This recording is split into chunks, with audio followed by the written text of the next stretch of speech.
If you have issues with mobile data on Samsung Galaxy Tab A11, here's what you can do in order to try to solve your issues. So the first thing that you can do is open Settings. Let's go to Settings. In Connections, make sure that the AirPlay mode is not enabled. Sometimes we can turn it on by accident. And of course, this can be the reason why mobile data is not working, because AirPlay mode disables mobile data. And besides that, what you can also do is go to Mobile Networks, and in rare instances you want to go to data roaming, and over here you might want to choose national roaming only.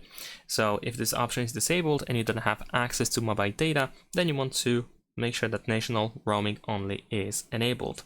And also some rare occasions you might need to allow 2G service, although I'm pretty sure this is barely a reason why you don't have mobile data or why you have issues with mobile data. Now, besides that, we have the network mode, which of course could be set to LTE preferred, because usually this is the best option for accessing mobile data, for using mobile data. Besides that, going back to connections, you can choose data usage.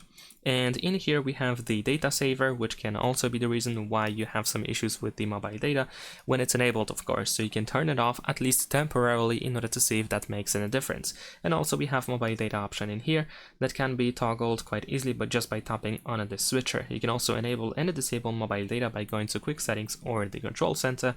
And over here we have these two arrows button, which we can use in order to toggle mobile data. So of course make sure that it is enabled. And last but not least, what you can also do in order to try to solve your issues with mobile data is you need to go to General Management. Now over here, open Reset Setting, and in here you should be able to find Reset Mobile Network Settings. So you want to go over here and confirm by pressing this button, and hopefully this will solve your issues with mobile data problems. Thanks for watching, leave a like and subscribe.